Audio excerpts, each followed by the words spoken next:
Hey there, Internet people, and welcome back to Green Wing Gaming, or welcome if you're new. If this is your first time on the channel, this here is a Friday upload, and Fridays on this channel, we like to play tabletop games. So today we are continuing on with our playthrough of Rangers of Shadowdeep. Thus far, the only game we've covered on the channel, but I've just been enjoying it too much to put it down. So today we're continuing on with Scenario 3 of the Temple of Madness mission pack. So last week we did Scenario number 1, and I don't want to spoil too much if somehow you haven't watched that video already. If you're brand spanking new to the channel, this maybe was an odd one to start in on. No judgment. I'm always happy to have you guys here. Always happy to have the views, and honestly just happy to see more people enjoying Rangers of Shadowdeep.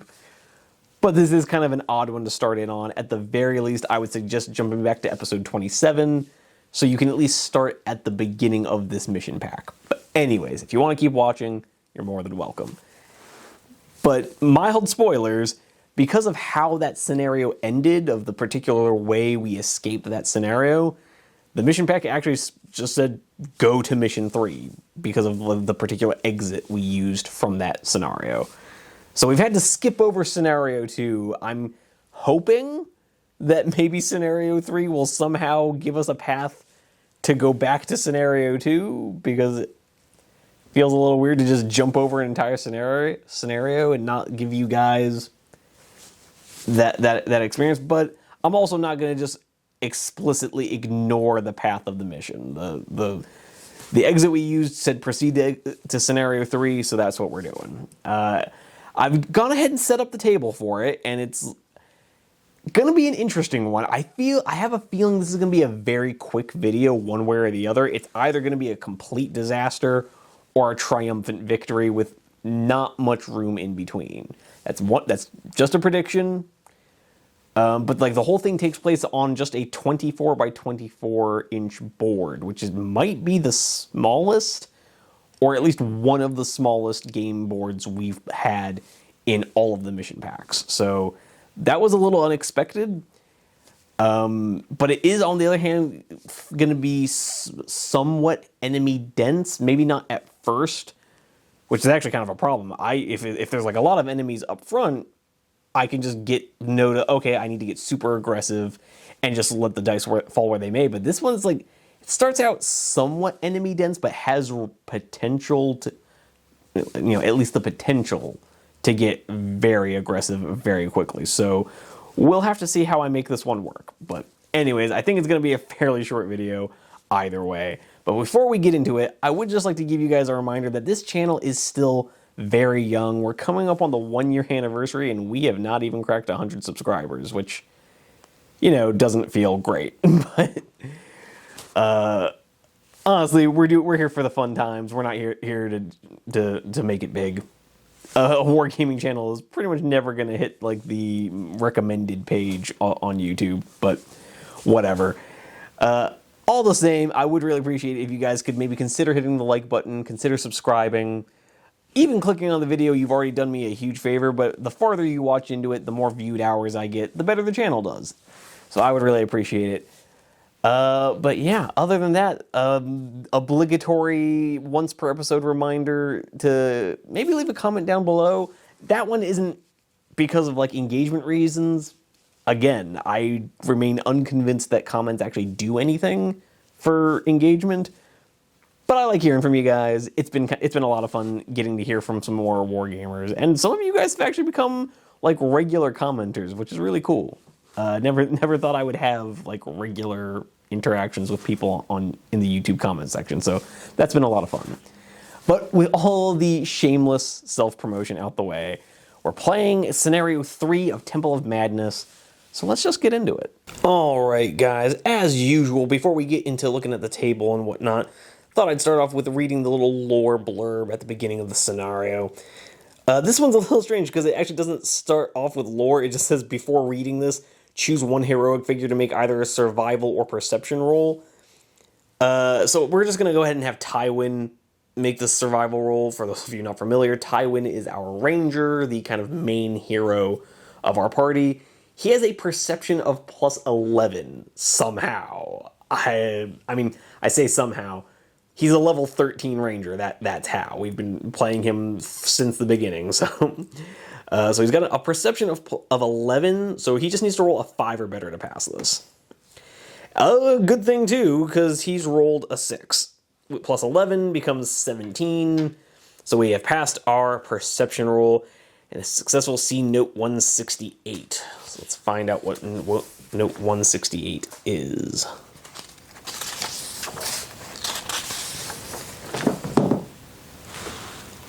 Alright, note 168. As you are moving along the passageway, you discover a hidden door which conceals a small larder. While some of the food looks suspect and strange, there is enough that appears safe that all of the heroes are able to slate their hunger and thirst.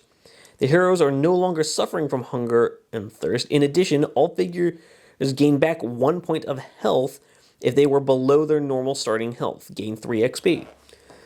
So what that effectively amounts to is Damien gets back a point of health, and because he heals back up to half health at the end of the last scenario, and so yeah, he'll be at half plus 1, so he should be at 8 wounds starting the scenario out. And we gain 3 XP, so cool. But anyways, back to the lore. The passageway twists and turns, always descending deeper into the earth. As you pause for a moment to catch your breath, you hear noises up ahead. Approaching carefully, you peek around the corner into a small, well-lit chamber. The chamber contains 4 large discs of slightly raised stone in the floor. Each has a unlit brazier upon it. The walls are covered with runes that are impossible to read at this distance. In the center of the wall, perpendicular to you, is another doorway, the only apparent exit to the chamber. This door is covered in arcane writing, but otherwise seems to have no handle and no keyhole. It must be held shut by some sort of incantation lock. To understand how to open it, you'll have to read the writing on the door. Unfortunately, there are also a few cultists moving about the chamber. Alright, so this is a pretty simple setup here. We've got baddies moving around around the table, and a couple of and a needlessly esoteric lock to unlock the door that leads forward. Pretty basic diagram to the scenario here. Here's the entry point where we're going to be starting. The door to... It just says any perpendicular door, so it can be either side. We're going to be recreating the map pretty much exactly as it appears here. So the doorway to our... The wall to our right will have the exit. The wall to our left will have a target point. The wall ahead of us will have a target point. Having already looked at the setup rules for this, it tells you to randomize where the Temple Guardians go, although even there, the setup tells you to put cultists on the table, and this is Temple Guardians. I went ahead and put my cultist models down just for a little more variety in the enemies we've been seeing in this mission pack. But with all that being said, that is the lore and a quick look at the map. And we will see the board in just a sec. And with the magic of cinema, we have got the table all set up for us.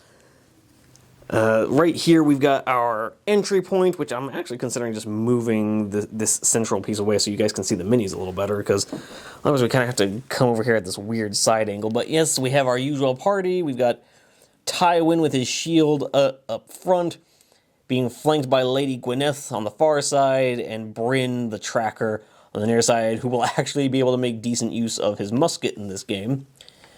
Here we've got Damien taking up one flank, with Archibald and Thaddeus and Bruno, the dog, taking up the middle, and our healer, Eliza, taking the other flank. As for our surroundings, we've got our 4 raised circular raised circular discs. I didn't actually have stone discs, so I hope these altars will suffice for you guys. Over here we have our exit point, and we have our 2 points of interest on the subsequent walls. The game specifically says that we have to place 5 cultists in the room, but the setup section actually tells you to randomize which corners they end up in. So we ended up with 2 in that corner, 2 in that corner, and then just one lonely guy flanking us off to the side. Now, The first thing we're going to need to do is pass a stealth check, target number 16. So we're going to go with Gwyneth, who I believe has a +5 in stealth. So she needs to roll an 11 or better. She does not. She rolls a 7. So if we had passed that, we would have removed one of the cultists from the board, and I probably would have randomized which one. Doesn't really matter now because we won't be doing it. But with all that being said, it's a pretty simple board, pretty simple scenario. Like I said in the intro, I think this is going to be a quick one. But with all that being said, let's get started with the first turn.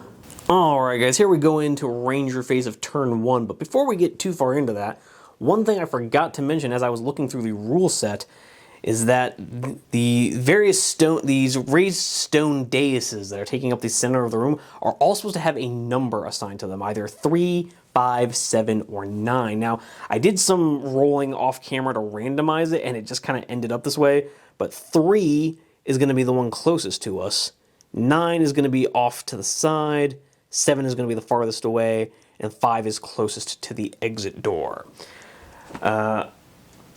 Yeah, so that should about cover any other special rules. And one thing I should have also mentioned, there is no deck of scary things in this scenario.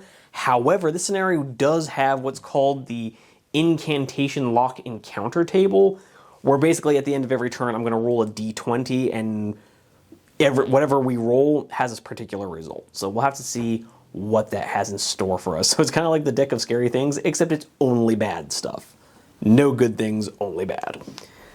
But with that being said, we're going to go ahead and start in the Ranger phase, where it's actually going to be a really simple Ranger phase, because I have no idea what to do with these stone daises, and I'm kind of nervous to interact with them without knowing what it is they do.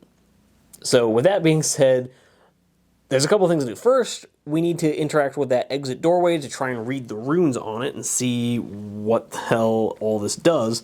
But we also need to look at a point of interest A and point of interest B. So we're going to start off with B just because it's closest. And what we're going to do is we're going to group activate with Tywin, Bryn, and Lady Gwyneth. And so Bryn, as Tywin has kind of peeked around the corner and seen these cultists milling around, he has gestured with a couple quick, crisp hand commands to his veteran men. They've been campaigning together for the better part of a year now. They've gotten to know each other exceedingly well, and Tywin is able to give very crisp commands to each of them, so they know exactly what they're doing. As he rushes through the door, shield in front of him, his sword at the ready, and Bryn coming through the door right behind him, checking the corner to Tywin's left. He sees this annoying little flanker, sees a nefarious cultist huddled in the corner, muttering some insanities to himself. And Bryn levels his musket and prepares to level the cultist with a shoot of +3 against a cultist measly fight of +1. Let's see if Bryn can give us a solid opening shot. Okay, it's kind of a mixed bag. So Bryn actually has won this roll-off. The cultist has a 16 plus 1 becomes a 17. Bryn has rolled a 15, becomes an 18. So an 18 with +2 damage because it's a quote-unquote crossbow, even though we're obviously using a miniature with a musket. So that's going to be a total of 20 damage, but cultists have an armor of 11, so that's going to be 9 points of damage, and the cultist is going to go down to 1 wound remaining. So the cultist is blasted into the wall with a huge spurt of blood coming out of the hole, just blasted into his chest piece, but he's not quite done yet. Whatever dark oaths he was swearing to his foul masters, they seem to have given him fortitude enough to survive the initial impact. But with that being said, Tywin, because we've so heavily damaged this cultist, it's going to more or less not change our plan at all. Tywin is just going to make a double action move, giving him a 10.5-inch move up towards point of interest B. He's going to move up like this, and Gwyneth is going to do much the same, ending up slightly behind him.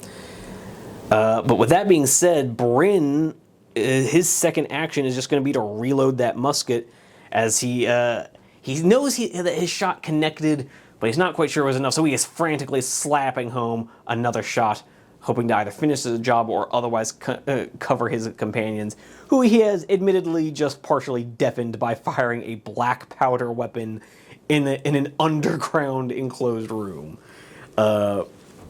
Let's be real, most of these guys are deaf 100 times over, having traveled with this guy, but we're just gonna let that go. But we do go into the creature phase now, which does mean the wounded cultist gets to make his attack, and he is within 6 inches of Damien. He's going to rush forward into Damien. Bryn is going to snap into combat with him. And actually, even whether it's the way I play it or the rules is written, either way, this cultist is going to be attacking Damien, who is a fight +4 after his year of campaigning, but will now be a fight +5 with Bryn backing up. Bryn just barely getting his shot slammed home as the cultist hurls himself off the wall. Damien, somewhat reeling from that weapon going off right next to him, readies his shield as Bryn kind of sticks out the wooden stake bayonet underneath his musket. I don't know if you can quite see that from this angle. Yeah, maybe you can see it a little better there, kind of jutting out the stake underneath his musket barrel, looking to turn his weapon into a bit of a spear to help his companion. So a fight of +5 against a fight of +1. Let's see it. So neither of them rolled particularly well. Technically, Damien has 1 with a 3 becoming an 8. I'm not even sure that's worth pushing the enemy back. Yeah, I think we're just going to keep that cultist locked in combat there. So yeah, that's kind of is what it is. Damien has successfully held up his shield and deflected the incoming club and struck back, trying to finish off this cultist, but his sword just not quite getting the angle, deflecting off the armor. But with that being said, these buddy boys over here are going to surge forward 9 inches, ending just outside of melee of Tywin. Kind of ending up next to each other like so. And then these buddy boys in the corner over here are going to also surge forward 9 inches, ending up by the stones and tightening the noose ever so slightly. But with that being said, it is now time for the companion phase, where I think what we're going to do here is we're going to have Thaddeus, see if we can't get a better shot from here. We're going to have Thaddeus, our faithful crow, just move his 10.5-inch double move, giving him plenty of movement to end up next to Tywin and Gwyneth, hoping to even the odds against these cultists. In the meantime, I think what the play here is, we need for Archibald, for our resident grumpy old man, to make for that door over there. Sorry for the autofocus there, guys. And so Archibald is what he's gonna do is he's gonna move up 6 inches, but he's also mindful of the approaching baddies. So running high off his narrow escape from the Temple Guardians in the previous scenario, even as he's surging forward and at this point more or less inured against the constant concussive force against his head of Bryn's musket, he's mouthing words he can no longer hear, as he makes the intricate gestures of his order, the magnitude of the flame in his torch starts to surge and surge and surge until eventually a mighty fireball leaps forward from his torch towards the approaching pair of enemies. And so each of them is going to suffer a +3 magic attack against their +1 fight. Can his attack even the odds and press back the hordes of the Shadowdeep? Yes and no. So the first enemy, we'll say the cultist on the left, has rolled a 6. Archibald has rolled a 10 with a +3 becomes 13. That only becomes 2 points of damage. So cultist on the left here has dropped down to 8 wounds. Not what we necessarily wanted to see, but maybe it's because the buddy on his right absorbed the blow with his whole chest. So let's see if buddy boy on the right suffers a worse fate. Slightly. So on the right, our adversary has rolled an 8, becomes a 9. 15 becomes an 18, which is 7 points of damage. So at least he's been dropped down to 3 wounds. He's taking a little more of the brunt of it. So apparently this buddy boy with double hammers never read the manual that says, let the guy with the shield go first, and has just kind of rushed forward and said, don't worry, brother, I'll protect you, as he takes a fireball square in the chest, the flames spilling around him and burning his friend, who just looks at him like, dude, I had a shield. What's wrong? What is wrong with you? But with that being said, that is going to be Archibald's turn. We're going to come over to Damien real quick, who now gets his own actual turn to fight. Let's see if he can't do a little bit better than he did on the first one. It's once again going to be a fight of +5 against a fight of +1. Unfortunately, he has rolled a 3. The enemy has rolled a 6. That's a real buzzkill. So that's just going to be Damien's turn because he can't attack again, and I don't want to provoke an attack of opportunity. With that being said, what I think we're going to do is have Bruno here. Bruno here does have the movement to move around and end up in combat with this baddie. Let's see if he can finish the job. Gotta get this flanker out of our rear because we do not have time to get dogpiled, guys. So he's just going to see if he can't finish off this wounded cultist who is tying up Damien's day. Unfortunately, no. Bruno is immediately struck down. With a natural 20, Bruno is just going to be immediately removed from play, unfortunately. He only has like 6 wounds, so that's kind of how that goes, guys. Oh, no. Oh, no. So remember how I said this was either going to go really well or really poorly? Well, unfortunately, viewers, Bruno the dog has been killed. And when I say killed, I mean he is permanently dead. We have rolled a 1 on his out of action table. Our faithful friend has leapt forward looking to finish the job, and unfortunately has received a fatal blow from this dying cultist and has been struck down on our adventure. That is a lot more grim than I think I wanted this to get, but oh well. With that being said, Eliza is just gonna move up next to Archibald and give him some semblance of being able to resist these baddies who are undoubtedly about to make a full-on sprint for him.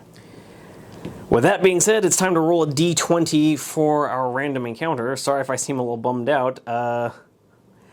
We literally just killed a dog, guys. I'm feeling pretty rough about this. Alright, so that is going to be a 5 on the random encounter table. So let's see what that has in store for us. Alright, a roll of a 5 says that we are going to be placing 2 skeletons in a random corner. I'll go ahead and get that set up for you guys, and I will see you at the start of the next turn. Okay, guys, going into turn 2 here, and I'm probably going to be a little less animated now that we just killed Bruno. But we are going into the ranger phase, and oh, real quick, just to make things even better, we've got a bunch of enemies closing in, one who's apparently now invincible because he's a wound away from death, and we've had two skeletons show up right by our 2 magic users. So that's going great. Everything's fine. But over here, we're going to see if we can't turn the tide. Gwyneth had some... We're going to group activate with Tywin, Gwyneth, and Thaddeus. Gwyneth had some luck with her throwing knife in the previous game. Let's see if she can't do it again. So as she's rushing forward, trying to discover some of her courage after having faced down the insectoid guardians amongst the columns, she was able to make it through the escape hatch and has resolved to fully join this party and not be the flaky rogue that we've come to know her as. Does her throwing knife fly true? Yes, it does. Oh my word, she rolls a natural 20. Yes, apparently something about being disoriented by those laughing columns has really snapped something loose in Gwyneth, or maybe she's just really mad about about Bruno dying. But her throwing knife has flown completely true as she is rushed forward with Tywin, seeing the burst of flame that seems to have not done much to dissuade the enemy. She has resolved that we will not fall this day. We are not dying here, and deftly untucks one of her many uncounted blades, yeets it forward, catching this hapless cultist in the throat with her throw, killing him instantly, making him the first enemy to die. Oh, and with that being said, with her masterful throw out of the way, which admittedly has pepped me up a little bit, our first action for Thaddeus is going to be to move forward, get into base contact. First action for Tywin, going to be to move forward, get into base contact. You know, rushing ahead, shield at the ready, the gleam of his blade reflecting off the fire that is dying down off to his right flank. Gwyneth's second action going to be to rush forward, get around behind this guy, see if she can't trip him up on the corpse of his own friend, and lay him low. Tywin will now, normally a fight of +5 anyway, is now going to be a fight of +7 in this fight. So let's see if he can't one-tap a cultist in vengeance for his fallen fluffy friend. It's looking like he can. Okay, yeah, he has powered up. Tywin has rolled a 17 to the cultist's 11. 17 plus 7 being a 24. Yeah, that's going to be... Yeah, so Tywin has rushed forward, hearing the pained yelp of his companion. He grits his teeth and with a howl of anger thrusts forward his blade that pierces right through the enemy's outstretched hand, through his armor, and blasting his heart out through the back of his torso. The enemy collapses to the ground. Tywin distinctly kicking the cultist off his blade and whipping his blade off, or whipping the blood off, and turning to face the rest of his terrible foes.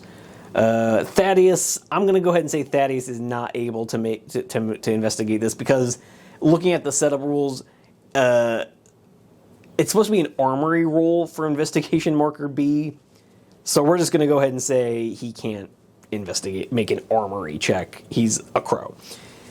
That being said, that will bring we are going to have Thaddeus just kind of move over like so, and we're going to go into the creature phase, where we come back to this asshole who just killed our dog.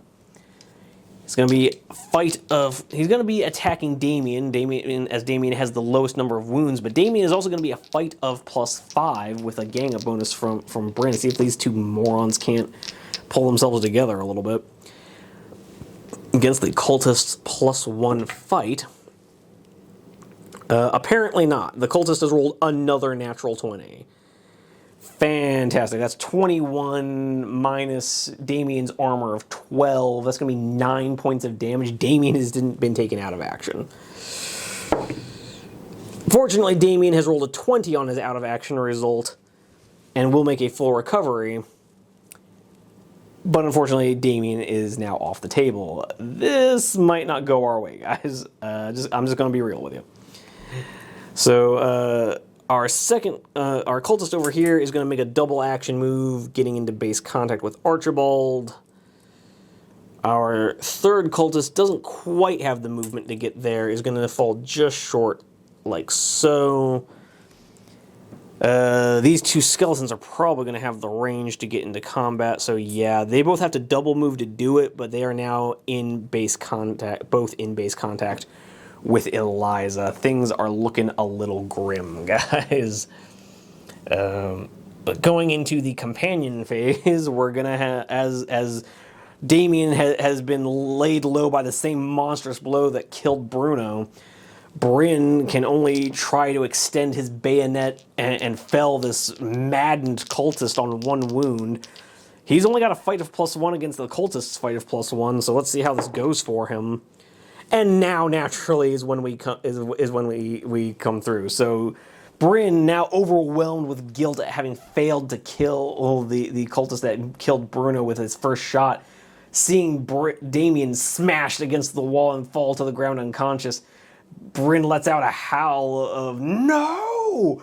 and thrusts his bayonet forward, piercing the lungs of this foul cultist, forcing his body to the ground and angrily bashing his chest open in a gout of blood.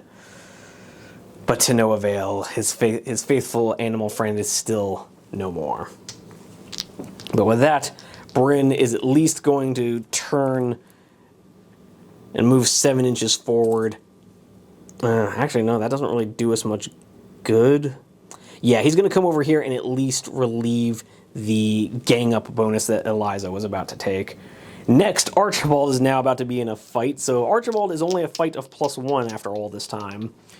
So he's going to be dice even against this cultist. Let's see if he can't make something happen here. Apparently he can, but not to any real effect. So he has won the roll off by 1. It's not high enough to do any damage, so the cultist is just forced back an inch.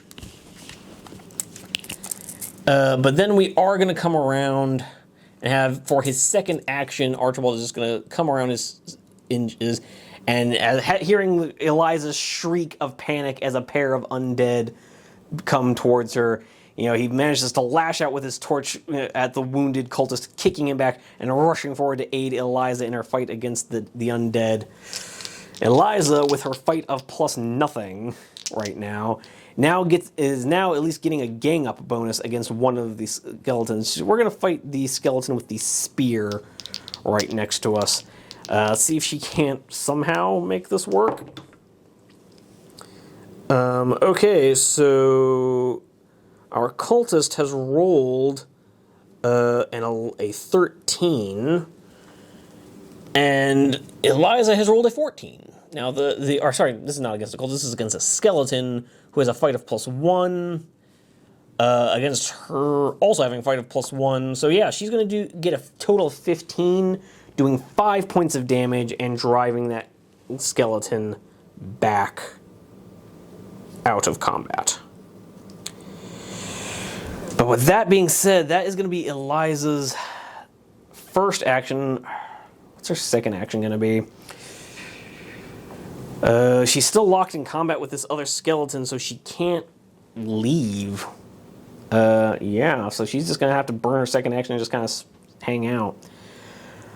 Brings us to the end of not great turn 2, but hopefully things will get... Oh, and also we have to roll for another random encounter.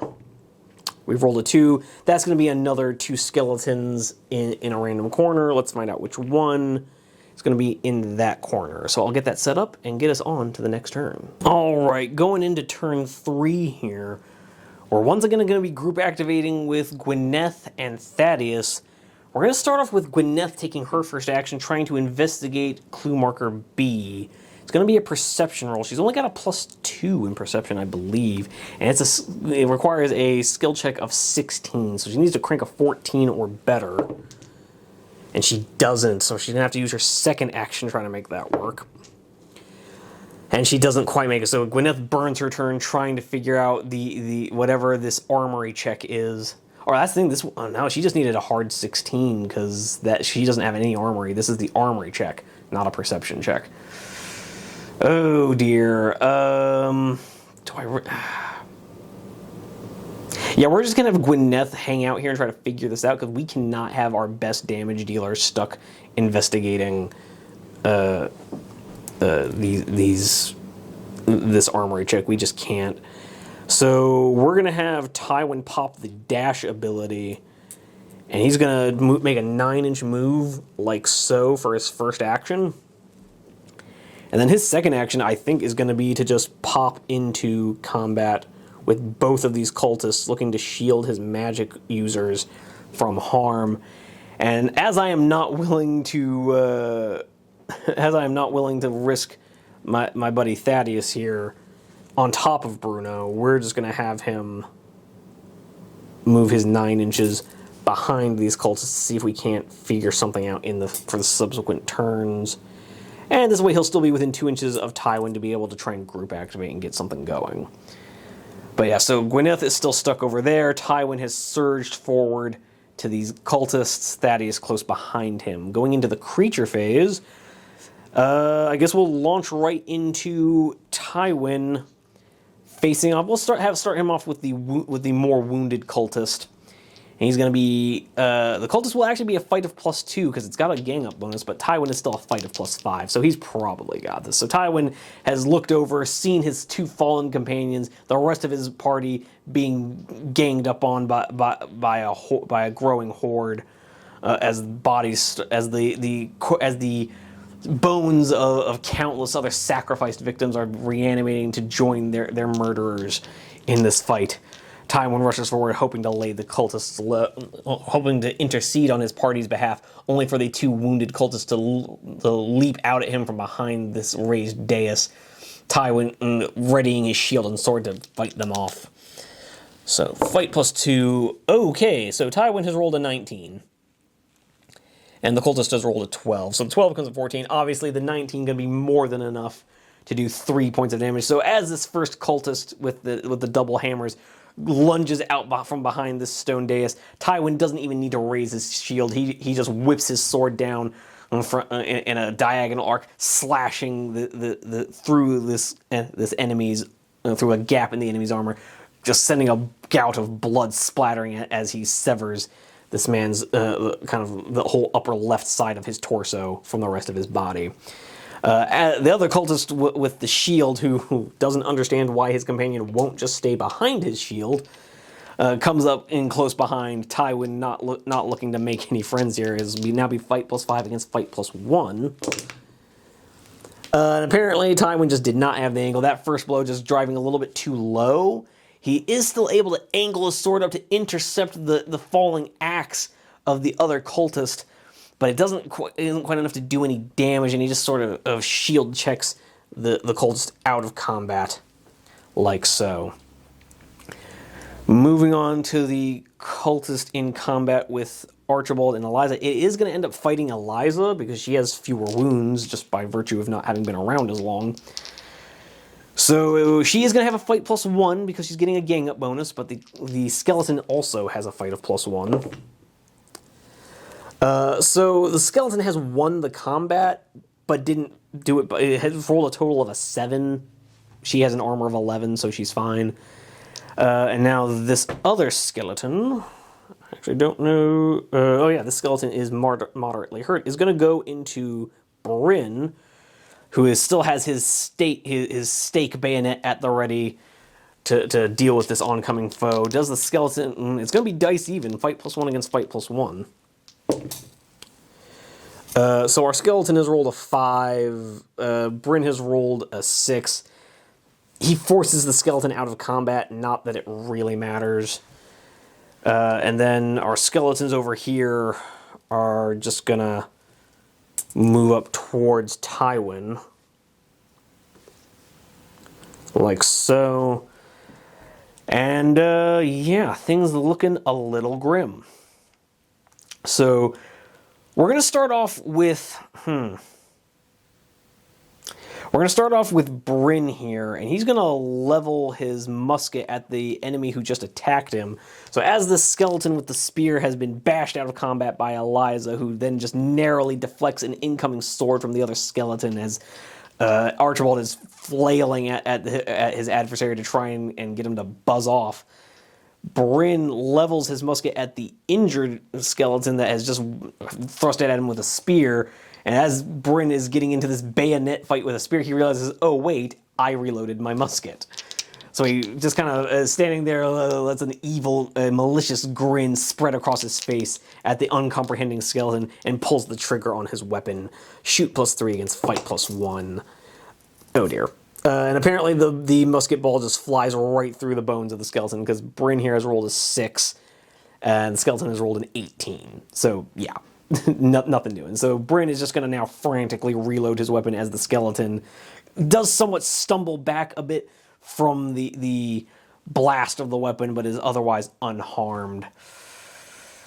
And, yeah, this ain't going great, guys. I think what we're gonna do now, as much as I hate to do it, is we're gonna have Archibald here pop another one of his spells called Burning Light. This is the 3rd spell of his. It's an area of effect attack. I believe it's a +4 attack but only affects undead. So it's not going to affect the cultist. These undead over here, I believe, are too far. Because it's only a 6-inch radius. They are literally just out of the 6-inch radius. So these two skeletons are not going to be affected, but the two facing him are. And because this is a magic attack, he is not able to take any damage from the enemy that he's in combat with, because he's not making a melee attack. He's literally just he is literally just holding up his torch and letting out a burst of holy light that is meant to banish the undead. So he's not really attacking the skeleton, as it were. But anyway, so it's going to be like a +4 attack against each of these guys. So yes, the Archibald has won his first roll off 13 to 7. The 13 + 4 becomes a 17, becomes 6 points of damage, getting this first skeleton down to 4 wounds. Second skeleton, let's see if we can't finish him off. No, the second skeleton is just not affected at all by the burst of light. I guess this first skeleton just managed to leap on top of the torch and snuff out the light before it could affect his companion. But Archibald's spell's just not quite getting it done. Yet another underwhelming turn for our heroes. And now we have to roll another random encounter, guys. This is not going great. So we've now rolled an 8. Let's see what that has in store for us. All right, so an 8 plants us in the territory of place 3 skeletons in a random corner. So I'll have to get that situated, guys. We are quickly getting overwhelmed by the enemy. I do not foresee a happy end to this scenario, but let's see what happens in the next turn. All right, guys, coming into turn 4, and things looking pretty rough. We've got another 3 skeletons coming in here. We've got Tywin over here battling for his life to try and save what's left of his party. He's just within range to group activate with Thaddeus, and he's also, the only other person he can group activate with is Eliza, so that's who he's going to group activate with. So what we're going to do here is Thaddeus' first action is going to get into combat with this guy. Tywin's going to take an action to get in combat with him. Eliza is just going to take a action to fight the skeleton she's currently in combat with. She's going to have a +1 with her gang up bonus against a +1 from the skeleton. Okay, and so a total of 4 is going to do 3 points of damage. Get the skeleton at least down to 1 wound. But things still not necessarily looking great. Tywin is going to be looking to finish off this cultist. So as Tywin has kind of deflected the cultist's blow and shoved him back, Thaddeus has come screeching in behind, looking to give some aid, and Tywin is going to press his attack, getting his sword righted at a more attack-worthy angle, and rush in, looking to lock up the enemy's shield and see if he can't drive the tip of his blade home. Okay, so he does manage it. With his total of +6, he's going to get a 19 to the cultist's 9. So that's going to be 19 minus 11 armor is still going to be 8 points of damage, which is exactly what he needed. So he finally removes the last of the cultists.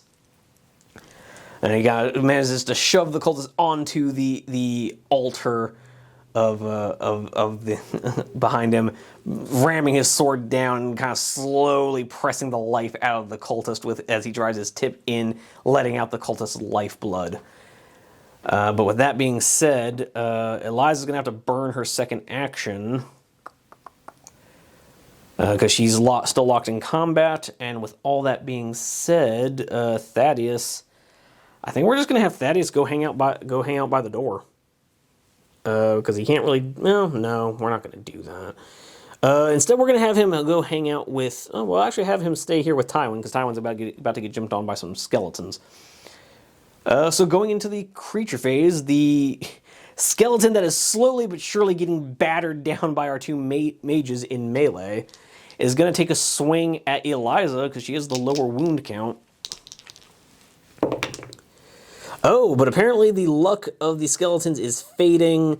Eliza, now feeling a bit more sure of herself, having Tywin come rushing into the rescue, putting down the cultists. She's a little less intimidated, has won a couple bouts against these skeletons. She whips back her walking stick, bringing it down in an overhead swing, crushing the skull of the skeleton. banishing him from her sight. Having not taken any damage, which is interesting. This spearman, however, is just going to rush back in towards Bryn, looking to finish their grudge match. Again, battle of the wet noodles, fight +1 against fight +1. Oh dear. So, the skeleton is rolled a 16, becomes a 17, but Bryn has a staff.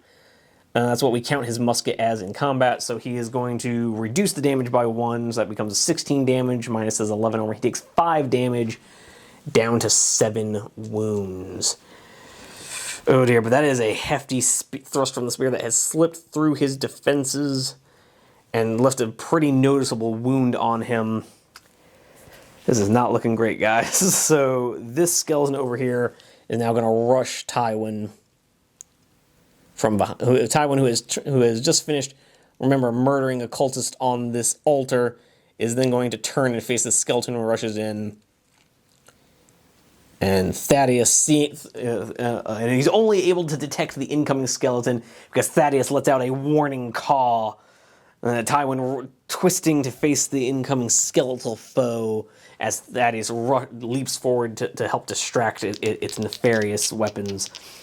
So again, Tywin having a fight +6 with his faithful crow helper doesn't help him. The skeleton gets a total of an 18. Oh, and that's so high, I'm not even going to bother trying a reroll there. The odds of him winning that are just so low. He's going to pop roll with the punches instead. So he has an armor of 12, which is going to get that total of 18 down to 6 wounds. He's going to take 3 damage, going down to 15 health. But that is still not great. And I now have to figure out how to mark out a 15 on these dice. So he's going to go down to... get that 8 out of there. 6, 12, and 3. So Tywin is down to 15 health. And that is really unfortunate. And so, yeah, this second skeleton is going to do much the same, now getting a gang-up bonus. Or rather, eliminating Tywin's gang-up bonus. And now going to be fight +1 against Tywin's base +5. Fortunately, Tywin has decided he's had enough of this nonsense, so as this first skeleton comes rushing in, Thaddeus just sailing right past the skeleton that kind of stumbles a bit over on the blood of so many slain combatants.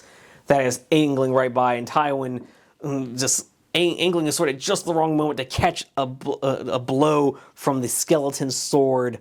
Tywin sees the blade at the last second, rolls with it a little bit so that the blade just kind of lightly grazes against his rib cage, and then Tywin kind of judo tosses the skeleton over him onto the ground, stomping his Sorry, no, I just realized this attack is against the other skeleton. So as he kind of rolls with this blow, grazing his ribs, he brings his sword overhead around him, trying to slash at the adversary who struck him. The skeleton ducks back just in time for his companion to come rushing forward and instead catch the blow that removes his head and collapses the skeleton into a pile of dust. With that being said, these skeletons are now just going to continue on into the seemingly endless fight. Not quite getting there, but they will be soon enough.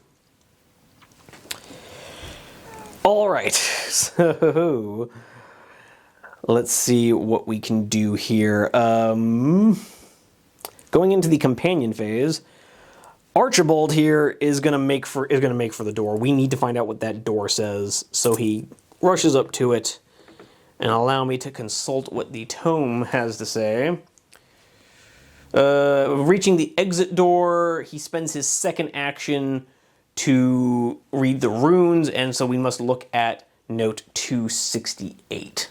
Or sorry, no, he had to take a double action move to get there, so we will not be able to look at this until next turn, unfortunately. Continuing on with the companion phase, Bryn is Bryn is actually still locked up in combat because he lost that fight, so he's just going to try to make another round of... He's just going to try to bash the skeleton away from him after getting impaled on this thing's spear, so it's going to be, again, fight +1 to fight +1. So fortunately, it's gone a little better. An 18 to a 2.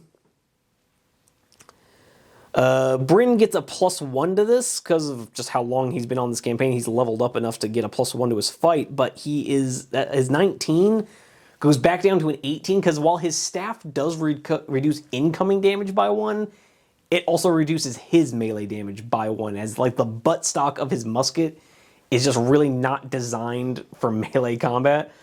But fortunately, even with an 18 being reduced back to an 18 minus 11 for the skeleton's armor, that's still 7 points of damage. And so apparently after being jabbed in the gut with a spear, Bryn has fallen back, seeing the blood dripping down his leather armor, and still remembering the death howl of his companion, is just overcome with rage, lashes out and kind of, despite having turned his trigger hand shoulder to the skeleton, now lashes back around with a roar, with his buttstock crushing out, just as the skeleton was thinking it was about to close in for the kill, and just him timing the perfect strike to remove the skeleton's head, for causing it to collapse into yet another pile of bone dust. Let's see, and so that does about that actually would have happened in the... No, in the creature phases when he took the wound. So yeah, that is his first action. It's his only attack action that he can make, so I think we're gonna have him... Yeah, we're gonna have him just kind of move 7 inches to get central amongst these stones. We need to start trying to take cover, because these enemies are coming out of the corners, so maybe we get away from the corners. Gwyneth over here is going to continue trying to make heads or tails of this armory check. And she cranks a 16, exactly what she needed. Suddenly it all makes sense. As she's starting to hear the sounds of combat die away, Gwyneth is able to finally focus her eyes on what lays before her and get the hang of it. So what does investigation marker B have? Okay, so it turns out it was actually only a target number 13 check, guys, not a 16. So she actually would have gotten this last turn. So yeah, considering she would have gotten this last turn, we're just going to, unfortunately, kind of discard this 16 and say, so she would have actually gotten it, yeah, like first try on the, or no, it would have been her second try. So this time she is just going to make a double move, ending up over by investigation marker A, and we're just going to have to discard that 16, unfortunately. Because, like I said, guys, she actually would have made the roll last time. She rolled a 13 on her second roll, and a 13 is what she needed. So she would have been able to look at that note a bit sooner. But with that being said, that means we actually still get to look at a note, because we're not going to be able to look at the exit door note just yet. But that does... Oh, actually, no, Eliza still hasn't taken her turn. And I don't... Actually, you know what? I know exactly what she's going to do. Eliza is going to step over to Bryn as he retreats away from the combat, seeing blood trailing from his gut. She's going to rush forward, warming energies focusing into the palm of her hand as she places it tentatively on his wounded stomach, healing his wounds and restoring him back to full health, because it does give like a +5 health. So that will get him back to where he was. That is our only healing spell of the day, though. But with that being said, we've reached the end of the companion phase. Let's see what Gwyneth's note has in store for us from last turn. Alright guys, looking at 826. The writing seems to be instructions for crafting some kind of weapon. Although the exact type is unclear, what is clear is that once the heated metal is pulled from the fire, it must be struck 9 times before anything else is done to it. Gain 5 experience. I'm going to take that as a hint, because remember guys, those 4 stones in the room, they each have a number associated with it. So one of them has the number 9 associated with it. I think this is saying that the number 9 is meant to be the first thing. So I'm guessing... I'm guessing we need to like activate the stones to exit this, and I'm guessing like the one that is numbered 9 is what we have to activate first. All right, that seems pretty straightforward. And yeah, let's see where that takes us. Oh, and sorry, we also need to roll a random encounter because the fun never ends. We rolled a 17, and a 17 says place 3 skeletons in a random corner. Great. So like the 3 skeletons we just killed come back. Awesome. All right, I'll get that set up for you guys, and I'll see you guys in the next turn. All right, guys, coming into turn 5 here, what we're going to do is start off in the Ranger phase, where Tywin is going to try to get clear of this skeleton. He's going to have a fight of +6 against the skeleton's fight of +1. Come on, buddy. Okay, so it's not going well. He's rolled a 1 against the skeleton's 5, so he does lose, but just remains in combat, and because he's an armor of 12, obviously the 5 does no damage to him. But that's just his turn done. And we'll say he group activates with Thaddeus. Why not? Thaddeus having a fight +2 against fight +1 for the skeleton. Thaddeus does win that one. He's going to force the skeleton back, at least. And then take his second action to just kind of fall back and not be the closest. I know that's a bit gamey, but I've already lost one animal companion. I'm not losing another. Oh, and one thing I also should have mentioned, the 3 skeletons that were showed up right by Gwyneth. So I'm hoping she's far enough away from the bad guys that she won't get tagged turn 1.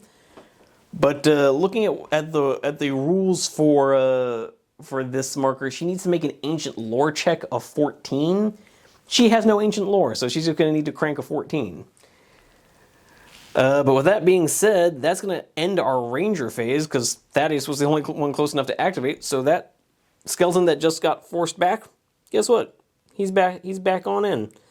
And Thaddeus, I moved Thaddeus too far back to jump back in, so Tywin's going to be doing this all by his onesies.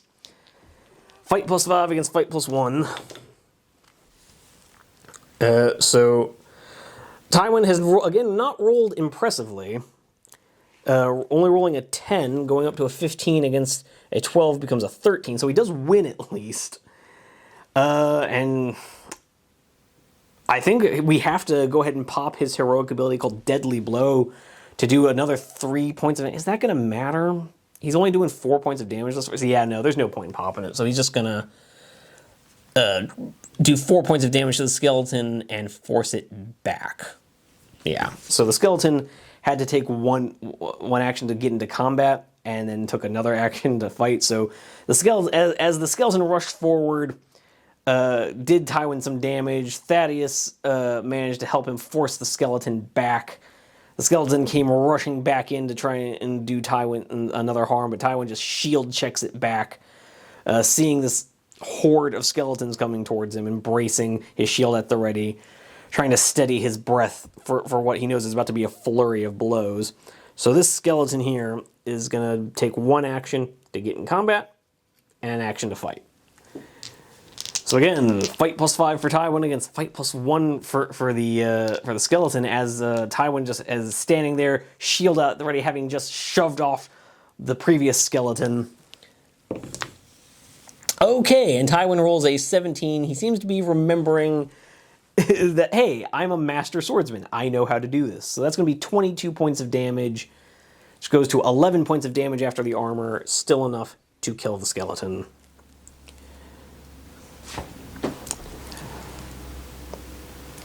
But yeah. Oh my god. Oh dear god. Gentlemen, I have just made a horrifying discovery. I've been getting the stat line for skeletons wrong this entire time. Dear god. Oh man. Skeletons only... I'm sorry, I got a little caught up with fighting those cultists. I've been looking at the cultist stat line this entire time. Skeletons only have 1 wound. Yeah. Skeletons only have 1 wound. Oh dear, so that means this wounded skeleton is just dead. But fortunately, that skeleton did the damage on his first attack anyway, so it's not like Tywin would have avoided taking that damage. I do apologize, ladies and gentlemen. Looking a little more carefully at my enemy notes here. Yes, I literally have their stat lines written down right over here on a note card.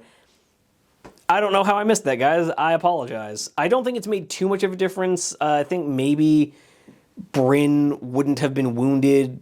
Eliza and Archibald would have gotten out of combat a little sooner. Fortunately, no one has really taken a lot of damage from this. We are going to go ahead and get Eliza her spell back, because the skeleton that hurt Bryn would have been dead before he hurt Bryn. So Bryn never would have taken that damage in the first place. We're not going to go back too far trying to redress the game state, because then we would really just have to like completely redo the last couple of turns, and I'm not going to do that. I do apologize for the inaccuracy. If you've left a comment in the section below about how much of a fool I am for getting that stat line wrong, I deserve it. So hopefully we'll do a little bit better moving forward. But yes, skeletons only have one wound, which makes this whole thing a lot less scary. Wow. Okay, so moving on with the creature phase, this skeleton is going to rush forward and fight Tywin with his fight +1.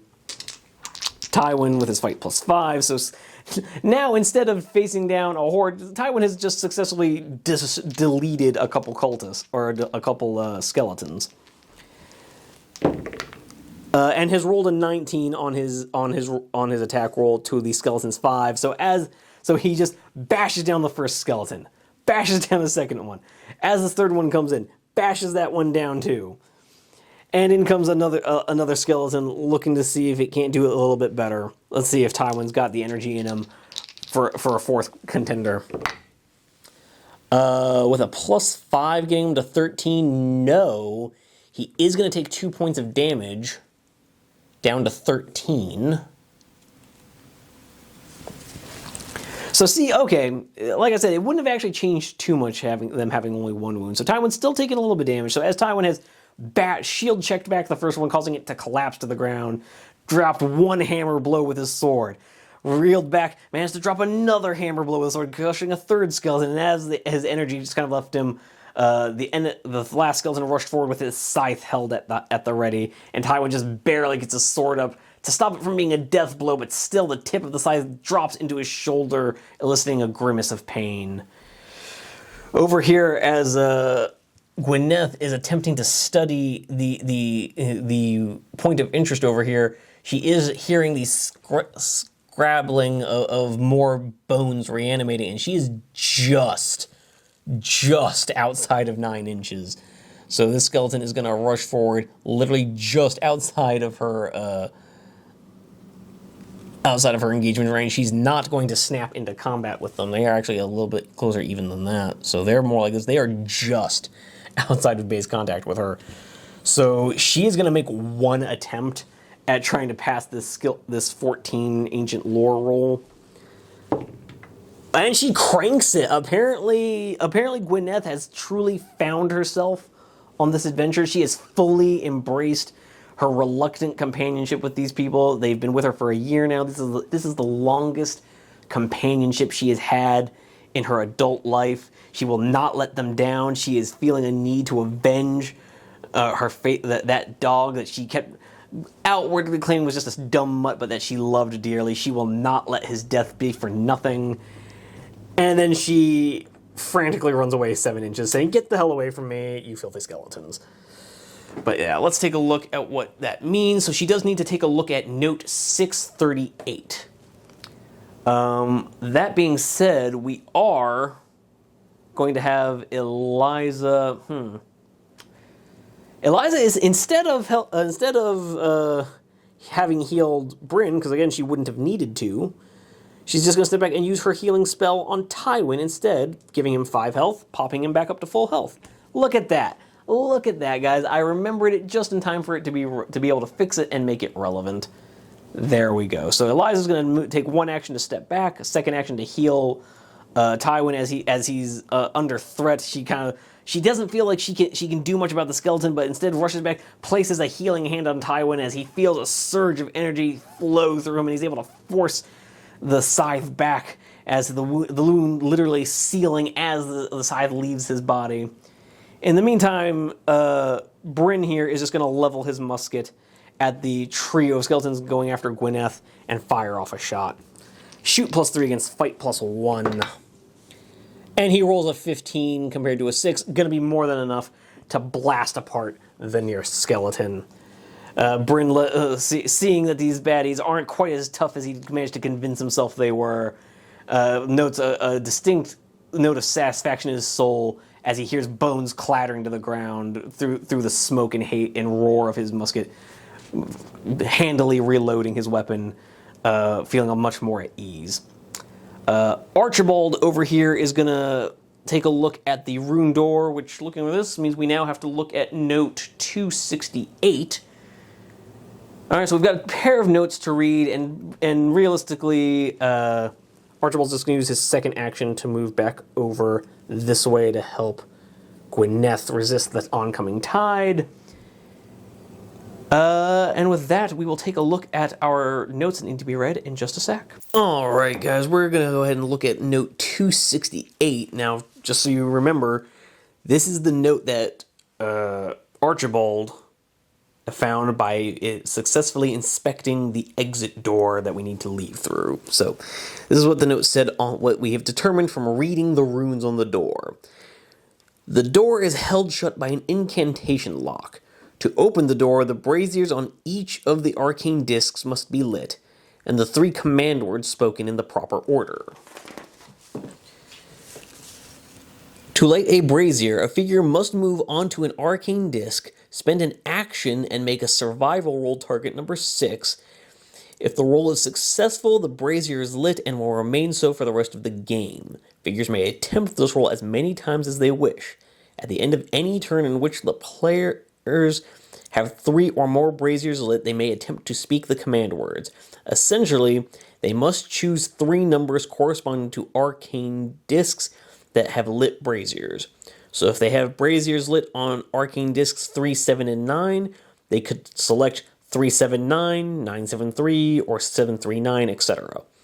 If they have all 4 braziers lit, they may choose any 3 numbers in any order. In all cases, each digit should only be used once. So 579 is a legal choice, but 577 is not. Once the players have made their choice, they should read the note that corresponds to that number. Only one guess may be made at the end of each turn. Okay, guys, so right away, that explains our point of interest B a bit more. So I can rest fairly certain that 9 is the first digit that we're going to need. So just to explain what all that means to you guys, we have our 4 stones. We have a 9, a 7, a 5, and a 3. Now, our note over here that we found was talking about how a process for making a sword where the first thing you must do is strike it 9 times after you pull it out of the fire. So, given what we know from the door, that seems like a hint that 9 is the first digit. And so we're going to have to figure out what the other 2 digits are after that. But before we can even make the guess, we have to make some survival rolls to get these braziers lit. We need to get at least 3 of them lit.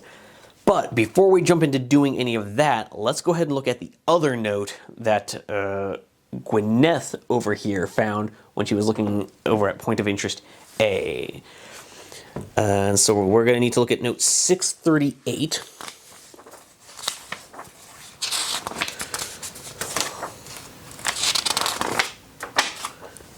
Okay. The writing on this wall tells an ancient and complex story about 3 sons who go on a journey and face a series of challenges.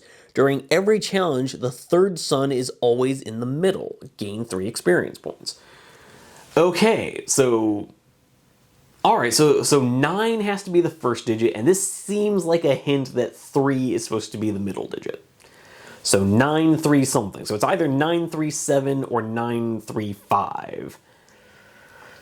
I guess we'll have to figure out which, but first we're going to have to actually get these braziers lit. I'm going to go with I'm just going to go ahead and say it right now. I'm going to go with 937. I think... I honestly don't... It's a 50-50. Let's just go with 937 for the first one, and we'll see what happens. But we'll see how quickly we can get these braziers lit, and see if we can't get ourselves out of here before we get overrun by the literally endless tide of skeletons. But with all that being said, guys, I will see you guys in the next turn. Okay, going into turn 6 now, and I'm feeling a little bit better about our odds. So, Archibald here, having examined the rune door, has determined how we are meant to exit this facility. We have to light the correct braziers, and then basically guess the correct command words to open the door, and then exit our models from the table. So, we already know that 9 and 3 are part of the sequence. So we're going to go ahead and try to light those. I'm going to go ahead and say that Thaddeus can do these, because this is like just a magic thing. So I'm just going to go ahead and say Thaddeus can do that. I hope you guys won't mind that too much. I didn't want him to be able to read things, because how would he convey them to anyone? But being able to understand the others and then just interact with a magical item, that seems something like something a particularly smart crow can pull off. So, with that being said, we are going to start in the ranger phase. And I think what we're going to do first, even as I've just said, we're going to have Thaddeus be able to do it. I think I'm just going to have him come over here and provide a... there's no point in giving Tywin a gang up bonus, because he either wins or he doesn't, and if he wins, the skeleton only has 1 wound. So, yeah, we're going to have Thaddeus come over here and attempt a survival roll, target number 6. He obviously will not have any bonuses. No. So he rolls a 3. That's not going to work. And real quick, we're going to do Tywin's combat roll real quick, see if he can't get rid of this skeleton. So, yeah, it's going to be fight +5 against fight +1. Oh, yeah, and Tywin absolutely nails it. So after receiving the rejuvenating healing from Eliza, he's able to surge up with a roar of strength, hurling the side of his enemy away. And it's so hard that he literally tears out one of his enemy's arm bones and then crashes his shield down onto the head of his foe, bursting the skeleton apart and clearing this bottom end of the field of any enemies. His second action is just going to be to activate the... No, we've already used the dash action. He's just going to move 7 inches forward, coming up like so, where he will now be the closest to the last 2 skeletons, and he's close to activating that dais. We also activated with Eliza, who's just going to move over here and make a survival roll. And she rolls a natural 20, ladies and gentlemen. So, real quick, what we're going to do. So, look at that. The dais representing the number 3 is now active. And I would like to say a quick thank you to the Etsy seller who sold me these stone daises, because they're pretty cool. I'm not going to lie, guys. They're pretty cool. the little lights that they have on the underside. But with that being said, that is going to be the end of our ranger phase. We're going to go to our creature phase, where these guys are just going to go straight towards Tywin. So Tywin has been rejuvenated by Eliza. He is overcome. His doubts and his anger have washed away, now filling him with resolve to make sure that Bruno's death was not in vain. And 6 inches is going to get and so as he has crushed this first skeleton, he has hurled forward past Bryn, who is currently slamming home his ramrod after finishing loading his musket, and is hurling a shout of challenge as Eliza, hearing the shouted instructions from Archibald, hovers over this dais and has started muttering incantations from what little magical knowledge he has, and has activated the first dais. This skeleton over here, hearing Tywin's shouted challenge, has been drawn towards him, pushing forward and leaning into an attack with his mace, which Tywin braces himself for, ready to be the anvil that breaks his enemy. So let's see. Tywin's gonna have his usual fight +5, and okay, he has rolled an 11, becomes a 16. Guys, I'm just now realizing how much a fight of +5 really is super strong. It really is so good because the skeleton has a fight +1, that becomes an 8. Yeah, the skeleton immediately dies because, as I've discovered, skeletons only have 1 wound. So the skeleton bursts apart into another pile of dust. And then this skeleton over here going to do much the same, except he's going to have to double action move to get into combat with Tywin. So Tywin has again just planted himself like an anchor, bellowing his challenge. The first skeleton rushes forward, and Tywin just kind of casually whips his blade across us at neck level, decapitating the skeleton, and waiting as the second skeleton rushes forward, taking its good sweet time getting to him as its bones kind of clatter and stumble over the exploded remains of the skeleton that was blasted apart by our marksman Bryn. But going into the companion phase, we are going to have Gwyneth, as much as she would love to stay by Tywin's side, she's going to make a 10.5-inch move to come over here. So she's making a double action move to just get over here next to Thaddeus, so they will both be able to try and activate the dais for 9 in the next turn. Archibald, on the other hand, is outside of 6 of the other dais, so he is going to have to double move. And we're actually going to double move him inside the perimeter of the daises, because the skeletons are coming from... There are just like piles of sacrificed victims in the corners of the room. So we're just going to have Archibald hang out there, and Bryn is just going to take a quick step into the middle here so he can be ready come the next turn. And with that being said, it is time to roll our next random encounter.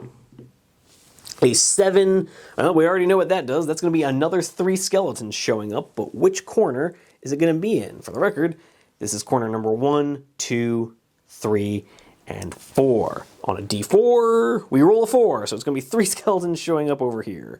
I'll get that set up and see you guys at the start of the next turn. All right, going into turn 7, things suddenly feeling a lot safer, even with our 3 skeletons showing up over here. I'm thinking we're going to be okay. Even with 2 members down and the tragedy of Bruno hanging around our necks. We're just going to go straight into the Ranger phase and see if Tywin can't get rid of this skeleton and brace for contact with this new wave.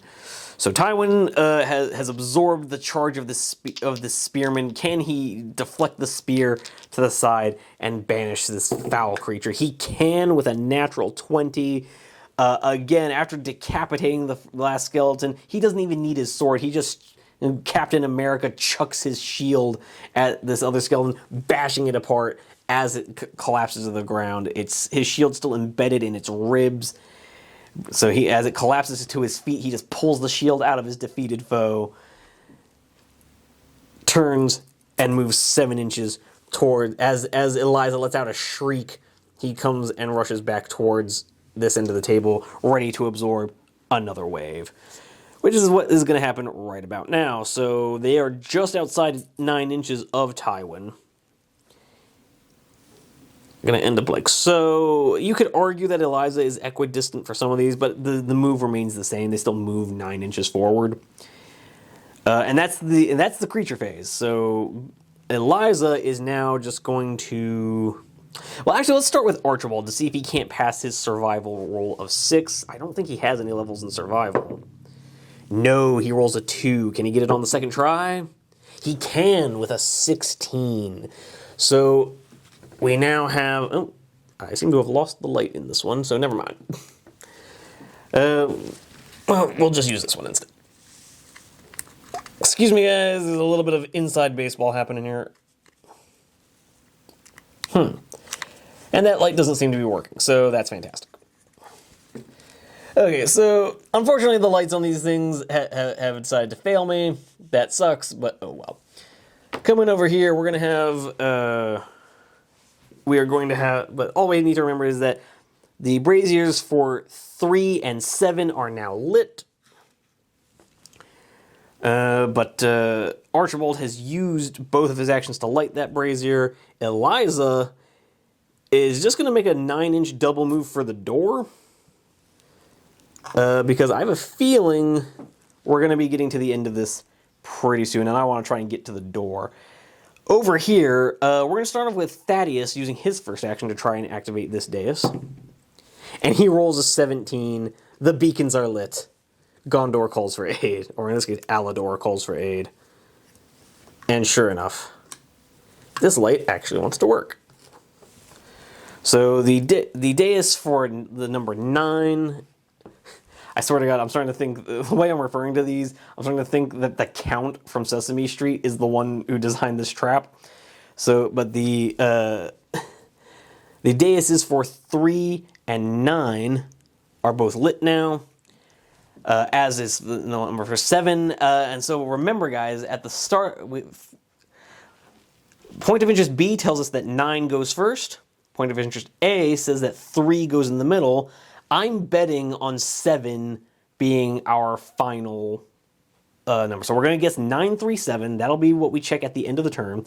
In the meantime, Bryn here is just going to do what he do best. He has finished reloading his musket. Here's the crackling bones of his enemies coming up behind him. Sees Tywin rushing forward as Eliza flees towards the door, and he just has had enough. He is leveling his musket, ready to blast another enemy apart. Shoot +3 against fight +1. And he rolls an 18. Yes, it turns out that Skeleton is his preferred enemy. He came here to mess up Skelly Boys. So this skeleton here at the end just blasts apart into 1,000 pieces. Honestly, guys, at this point, I'm going to have to go back through this footage to remind myself how many of these skeletons we've killed, because it's a bunch. Because, yeah, it was like 2 and 2, and then 6 more, and so that's a total of 10. So, yeah, we've done like 10. That makes like the 11th skeleton we've killed. Alrighty, his second action is just going to be to reload his musket. Yeah. And so at the end of this turn, well, first of all, we need to roll a d20 to find out what our next event is. We have rolled a 17. So we'll find out what that next event is, and we'll check note 937 in the book. Alright, note 937. The heroes hear a few soft ticks, and then suddenly little bolts of green light fire all around the chamber. Every heroic figure must make a fight roll target number 12. They may add their perception skill to this roll. If they fail, they immediately take a point of damage. Okay, so my gut feeling of 937 being the right one was apparently very wrong. So it seems to be that the answer is 935. We'll have to remember that for next time. But coming over to the number we rolled a 17. Place 3 random skeletons in a corner. Awesome. So I will roll that up real quick for you guys off camera and have the board set up for you in the next turn. Okay, guys, we are going into the creature phase we're going into turn 8 and going into the ranger phase real quick. And, we can't group activate with anyone because Tywin's not close enough.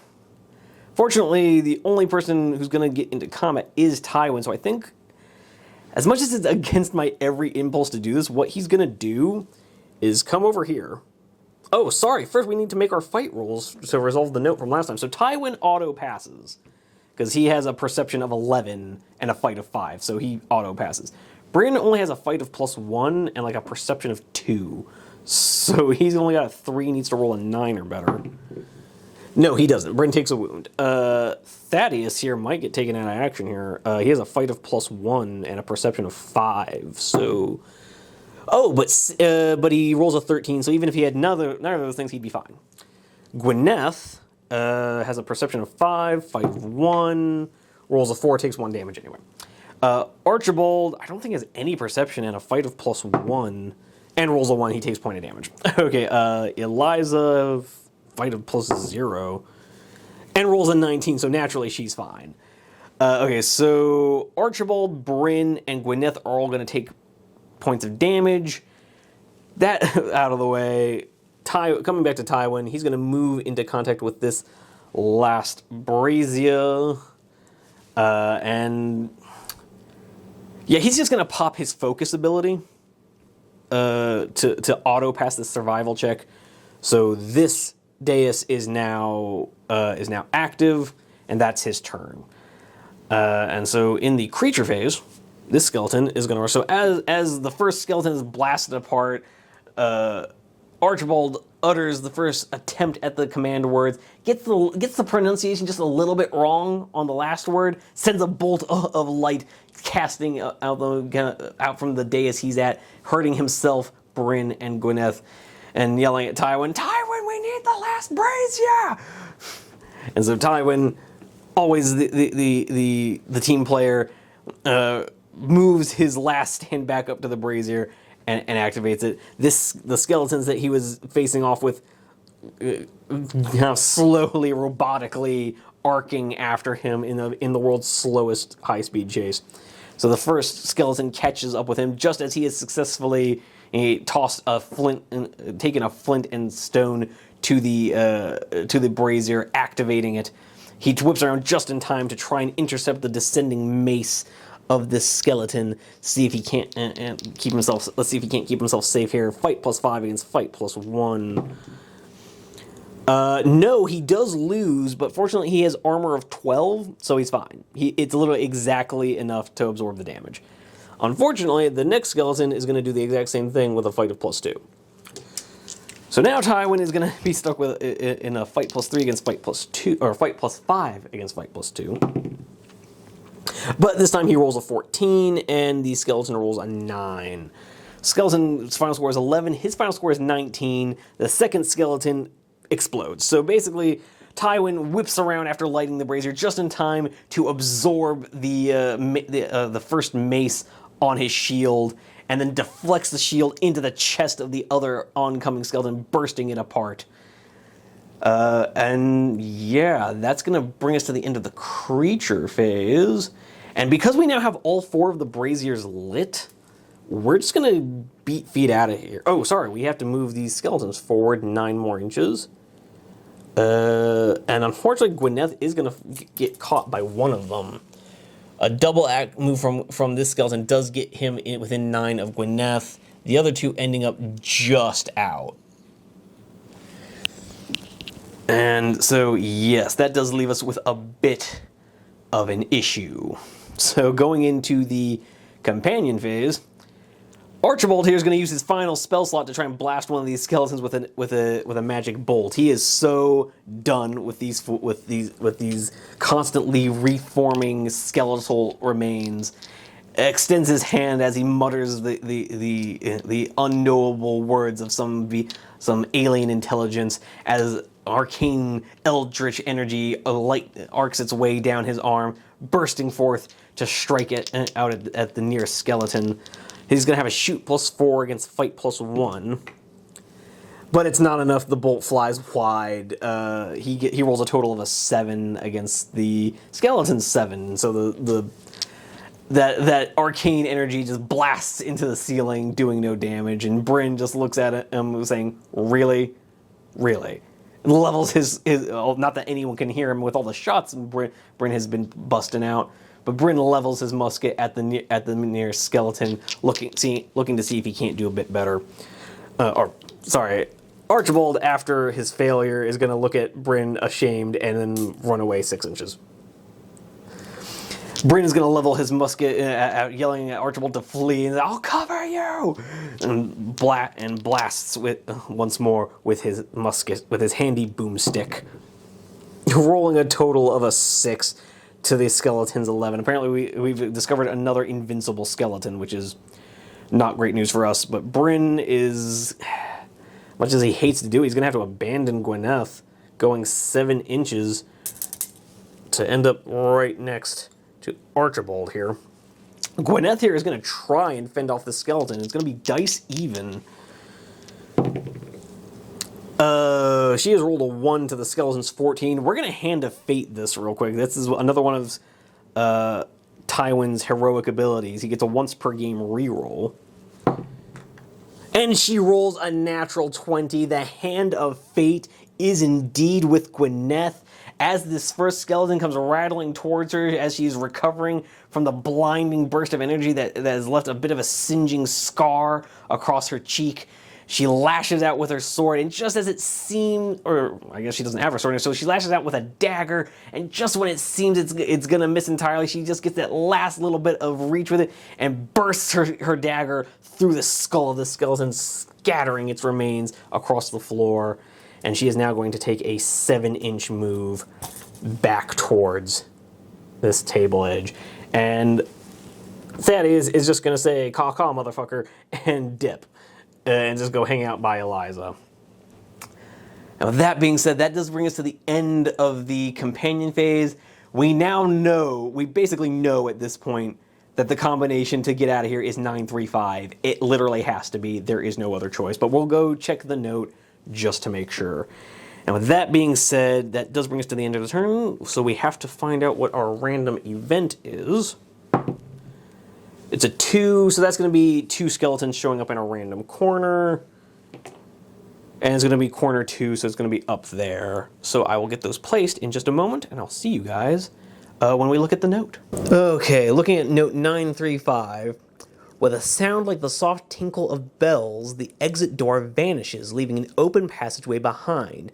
Any figure may now exit the table by moving into contact with the exit doorway, gain 10 XP.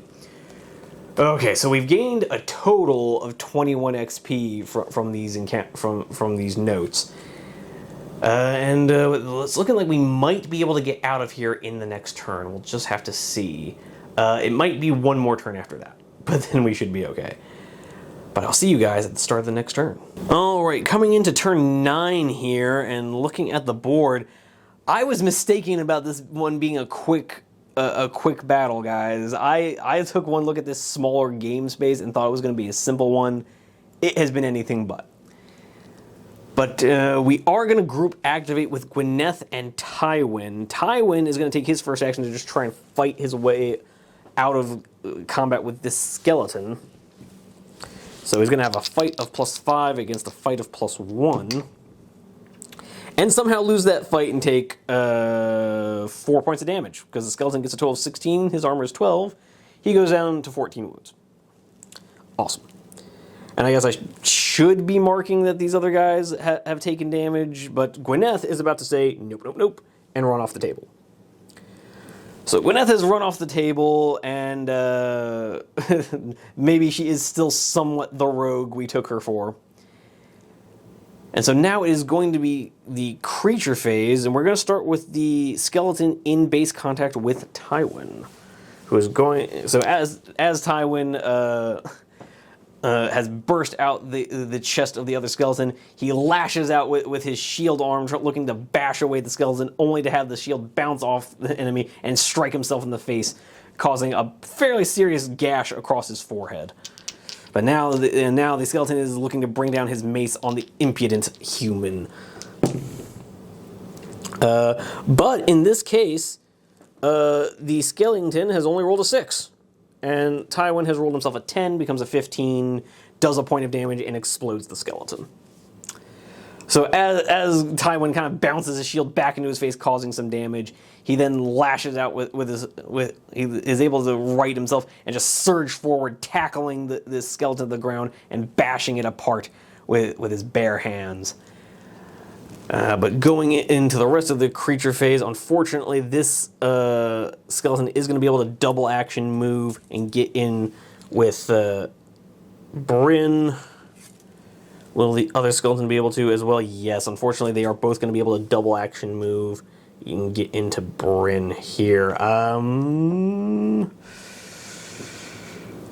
Part of me wants to try and help out Bryn with this, but Tywin is still here and is still going to be able to help in the next turn. So Archibald being out of spells in the companion phase, although I suppose we should move forward these other skeletons. Let's try that again and actually pay attention where it ends. Okay, so the skeletons end up like so. And in the companion phase, Thaddeus and Eliza are just going to exit off the table. Archibald's going to do much the same. And Bryn is just going to try and fight one of these skeletons mano a mano as he kind of readies his bayonet once more at the incoming charge. They are approaching him at the same time, however, so he's going to have to pick his adversary as well. He's going to... Seeing another spear coming his way, he decides to try his luck with that. It's going to be his fight +1 against the skeleton's fight +2. So the skeleton has rolled a 1. Unfortunately, Bryn has rolled a 9, which isn't going to be enough to do any damage because the skeleton is armor 10. Actually, armor 11. So but he does win the fight. Is at least able to force the skeleton back. With that brings us to the end of the turn. Although Bryn actually could make it off the table right now. He'd have to take an attack of opportunity.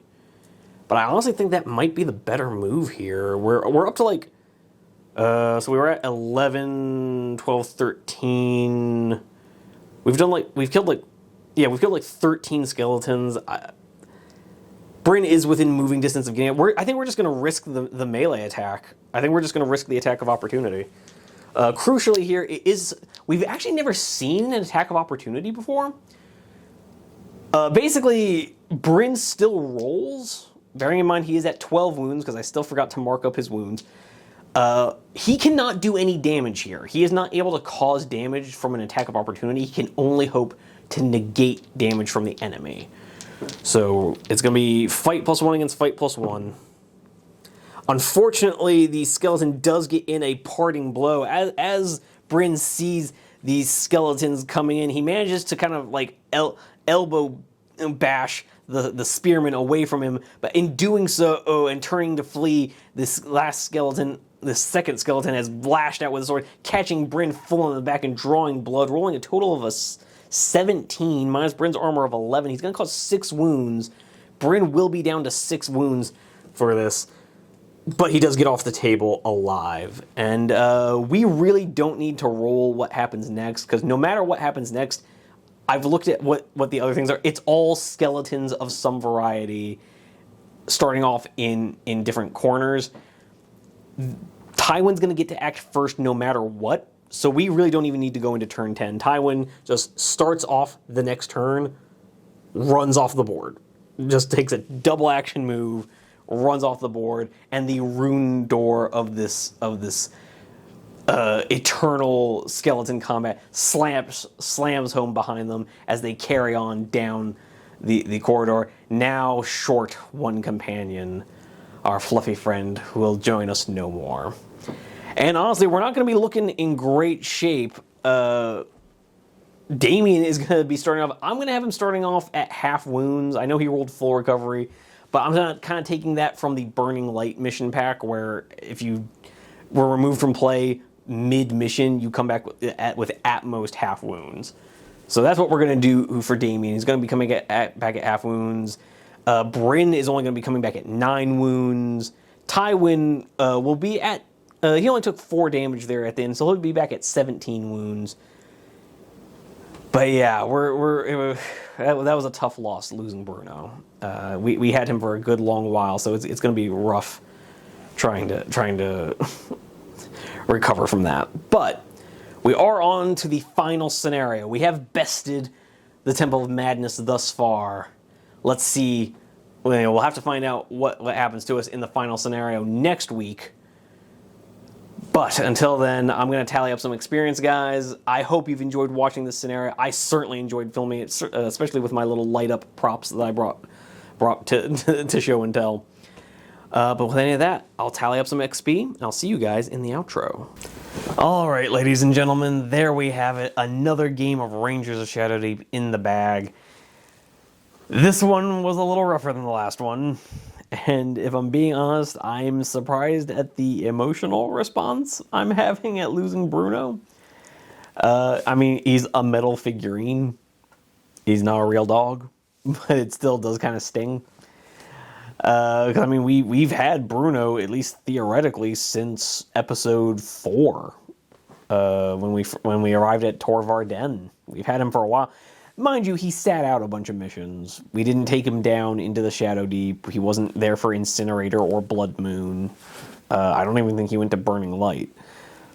But, yeah. the fact that he's at least been in the periphery for a while, it just kind of stings a little. But I'm sure I'll get over it. It's the first death we've had literally since the first video. The last time we had a permanent death was Gerard the Guardsman in episode 1. Got torn apart by zombies.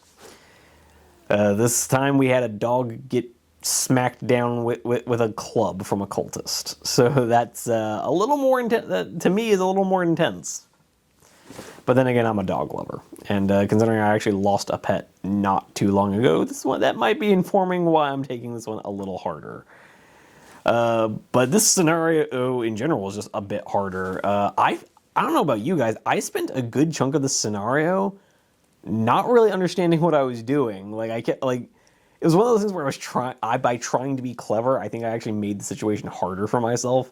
If I had just gone straight for the door, I would have found out very quickly, oh, what I need to do is turn on the daises and in respect to their numbers. But instead I decided to go for the points of interest first, and I was like seeing these random hints about numbers, and I was like, wait, what?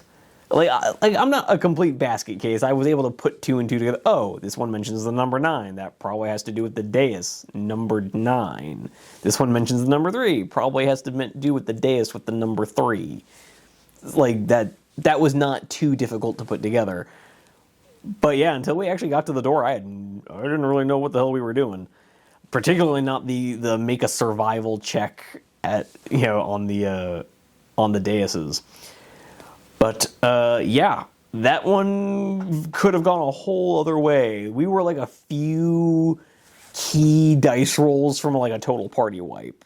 The fact that Tywin even ended up taking some damage. And this is something I've been saying to you guys from the beginning. As much as these scenarios have largely gone our way, we've gotten very, very lucky with our out of action rolls. It's amazing we've only had 2 deaths. This game really is just a few bad dice rolls from being a lot harder than this playthrough has made it look. So I guess be duly warned, those of you who have not played yet. This game can absolutely come back and bite you. Well, I'm a little nervous about what the last scenario is going to have for us, because we're down a man. We can't replace our fallen companion until we finish the mission. So we're just, the numbers we have are the numbers we have, and a bunch of us are going to be injured going into the last scenario, which is unfortunate, but we will just have to make do. Tabulating experience, Thaddeus, our crow, finally hit 40 progression. I have not looked at what that does for him, but he has been in it with us since the beginning. I'm honestly surprised it took him this long to hit 40, because some of our other companions are at like 45. So we're getting up there with the companion progression. But other than that, we didn't level Tywin. We actually got shockingly little experience for this one. Basically, it maxes out at something like I think 28 XP, or no, you can get 30 XP for a total. Like the XP for killing enemies maxes out at 30, and then you get 3 for every model that walks off the table. So we only got 18 that way. We could have gotten a maximum of 24. So 24 and 30, that's 54, plus the notes we found added another 21. So there was not a lot of XP to be had here to begin with. Don't worry, I don't expect you guys to do the math in your heads there, but like we're talking maybe like 80 experience, and we just needed more than that to level. That's part of the problem of having a level 13 ranger. It takes forever to hit your next level nowadays. But oh well. Other than that, as tough as the scenario was, I still enjoyed it. It was definitely unique with like a genuinely challenging puzzle, and that's what I really love about this game. You do not know what you're getting in the next scenario. It could be a cakewalk. This one I thought was going to be a breeze. Absolutely kicked my butt. The dice were just not on my side for portions of that game. But I like to think of it as the dice forging a narrative. Yeah, it's not that, oh, I did really poorly. It's that the dice, this was the story the dice wanted to tell. The number of natural 20s, like, because yeah, Gwyneth literally got 2 natural 20s on her attack rolls. That's just what the narrative wanted to happen. Bruno rolling that natural one on his out of action result, that's just what the dice wanted to happen. It's what the narrative is meant to be. So no great victory can come without sacrifice. But anyways, I'll quit rambling. I hope you really enjoyed watching this one. If you made it this far in the video, I really do appreciate you. Getting this far really, really, really helps the channel. We are looking like we're gonna break 100 subscribers finally. So that's I'm actually feeling pretty good about that. I wish it was more, obviously, but with our Rangers, a channel that has been almost exclusively Rangers of Shadowdeep, I understand why the channel hasn't grown more than it has. And with that being said, once again, I would just like to remind you guys, I love hearing from you in the comments. Just genuinely to hear what you guys have to say, your thoughts, whether you enjoyed the scenario, whether you didn't, or have you checked out the game, have you not? I guess one thing I should give you guys a heads up on, after we finish this mission pack, Rangers is going to be going away for a little bit.